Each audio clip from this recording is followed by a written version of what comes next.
siapa nih yang lagi pengen galau-galauan sambil nonton film? Atau kamu nih lagi pengen cari film yang romantis bikin senyum-senyum sendiri? Kalau gitu waktunya Diva kasih ke kamu 5 rekomendasi film yang bisa nemenin kamu. Yang pertama ada Cinta Pertama, Kedua, dan Ketiga. Cinta Pertama, Kedua, dan Ketiga ini adalah film yang disutradarain sama Gina Esnur. Selain nyutradarain, dia tuh juga jadi penulis naskah di film Cinta Pertama, Kedua, dan Ketiga. Film ini ngeceritain tentang hubungan asmara antara Raja yang diperanin sama Angga Yunanda dan juga Askia yang diperanin sama Putri Marino yang sama-sama nih punya orang tua tunggal. Dan selain itu di film ini nyuguhin sederet bintang senior kayak Ira Wibowo dan Slamet Raharjo.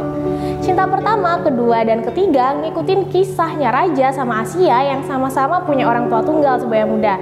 Raja ini anak terakhir yang sibuk banget ngerawat ayahnya yang namanya Dewa. Ini sebenarnya pengen banget nih, hatinya tuh pengen hidup bisa mandiri kayak anak-anak yang lain. Termasuk juga si Raja ini, dia juga pengen hidup mandiri kayak kakak-kakaknya yang lain. Di sisi lain, Askia tuh anak tunggal dari ibu yang namanya itu Linda. Jadi dia itu juga harus merawat si Linda sebaya muda. Dan di sebuah keajaiban akhirnya tuh bisa menyatuin orang tuanya si Raja sama si Askia. Dan mereka itu sama-sama pengen ngelanjutin hubungan pernikahan di masa tua. Jadi menyatunya Dewa sama Linda itu tuh ngebuat Raja tuh kayak ngerasa seneng. Tapi di satu sisi lain si Askia tuh jadi kayak masih ragu gitu sama keputusannya orang tua mereka. Jadi si Raja tuh berusaha ngeyakinin Askia tentang hubungan orang tua mereka.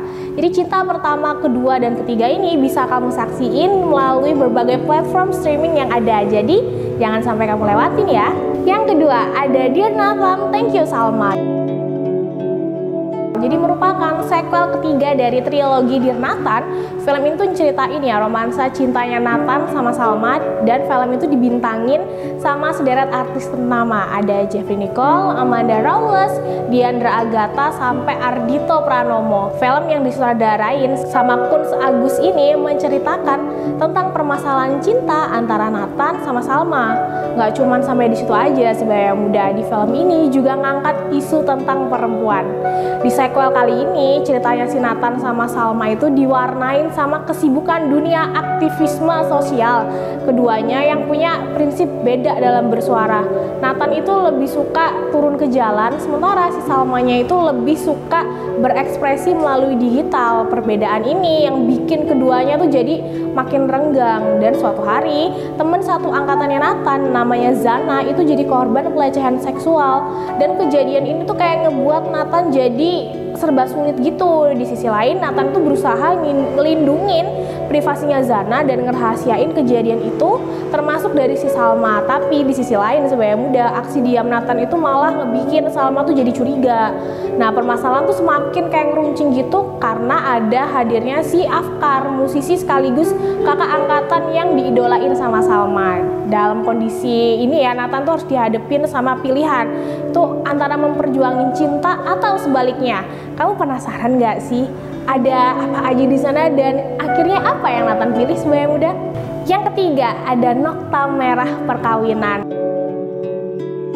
Nah, Nokta Merah Perkawinan ini ceritain tentang pasangan suami istri yang namanya Ambar diperanin sama Marsha Timothy dan juga Gilang yang diperanin sama Oka Antara yang lagi dilanda sama permasalahan rumah tangga. Lalu muncul perempuan yang namanya tuh Yuli diperanin sama Sheila Dara yang ngebuat rumah tangganya Ambar sama Gilang tuh jadi makin rumit sebaya muda. Film yang diadaptasi dari sinetron di era tahun 90-an ini disutradarain sama Sabrina Rochelle. Nokta Merah Perkawinan ini ngeceritain tentang pasangan suami istri Ambar sama Gilang itu tadi yang mereka tuh tinggal bareng sama anaknya tuh ada dua. Ada anak pertama Bagas sama Ayu. Nah Gilang tuh merupakan arsitek landscape yang ngebuat bisnis sendiri. Jadi sebelumnya tuh dia tuh ikut bisnis arsitektur punya bapaknya. Nah sekarang dia tuh fokusnya sama ngehias karangan rumah dan juga tanaman-tanaman yang indah. Sementara itu si Ambar itu di sela-sela kesehariannya jadi ibu rumah tangga dan ngurusin anak-anak juga berusaha nyibukin diri dengan cara ngajar workshop keramik. Di sana dia tuh ketemu sama seorang perempuan yang namanya Yuli yang jadi salah satu muridnya. hubungan Ambar sama Gilang itu dilanda permasalahan yang lahir akibat campur tangan kedua orang tua mereka. Permasalahan ini pun jadi kayak pasangan itu sering bertengkar gitu sampai akhirnya mereka tuh cuma diem-dieman aja sebagai muda sambil nyimpen rasa kesal itu. Akhirnya si Ambar tuh nggak tahan sama tingkah laku mereka yang saling ngejauh. Akhirnya dari saran sahabatnya si Ambar, mereka tuh pergi ke penasehat perkawinan. Tapi waktu di tengah sesi, Gilang tuh tiba-tiba ninggalin Ambar. Soalnya dia ngerasa tuh kayak nggak mau ngeceritain permasalahan ini. Nah, kamu penasaran nggak sih? Jangan lupa nonton ya yang satu ini ya. Yang keempat ada Sayap-Sayap Patah. Nah, Sayap-Sayap Patah ini merupakan film yang terinspirasi dari peristiwa kerusuhan berdarah di Makobrimob di tahun 2018 kemarin. Film ini disutradarain sama Rudi Sudjarwo yang ngisahin tentang Aji yang diperanin sama Nicholas Saputra, seorang anggota Densus 88 yang disandra oleh teroris saat terjadi peristiwa kerusuhan. Sementara istrinya itu namanya Nani yang diperanin sama Ariel Tatum sedang berjuang ngelahirin anak pertama mereka.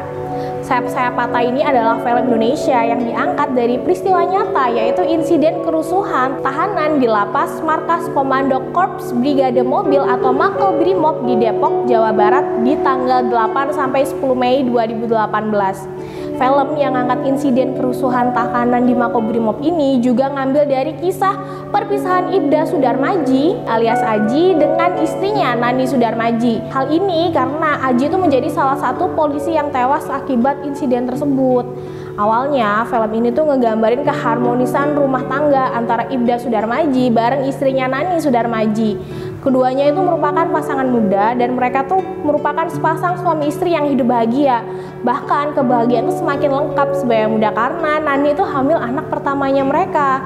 Aji pun seneng ya karena nanti kehadiran buah hati itu. Mereka tuh juga udah mulai nyiapin nih berbagai rencana kelahiran dan masa depan buat buah hatinya mereka. Tapi suatu ketika Aji itu tergabung dalam tim Densus 88 ditugasin untuk melakukan penangkapan sekelompok teroris di markas mereka. Misi itu berhasil, bahkan Aji dan kawan-kawan bisa ngeringkus anggota kelompok teroris itu, termasuk Leong yang diperanin sama Iwake sebagai pimpinan kelompok itu. Leong pun dijeblosin ke penjara Makobrimob, tapi dia tuh menyusun rencana buat membuat kerusuhan di dalam lapas Makobrimob bareng sama tahanan yang lain. Penasaran kan sama kelanjutan ceritanya? Yang terakhir ada Milea, Suara dari Dilan. Milea, Suara dari Dilan ini adalah film drama romantis berbahasa Indonesia di tahun 2020 yang disutradarain sama Fajar Bustomi serta ditulis oleh Pidi Baik dan Titin Watimena. Film ini diperankan oleh Iqbal Ramadan sebagai Dilan, panglima tempur sebuah geng motor di Bandung awal tahun 90-an yang ngejalin hubungan dengan seorang siswi baru dari Jakarta namanya Milea yang diperanin sama Vanessa Priscilia.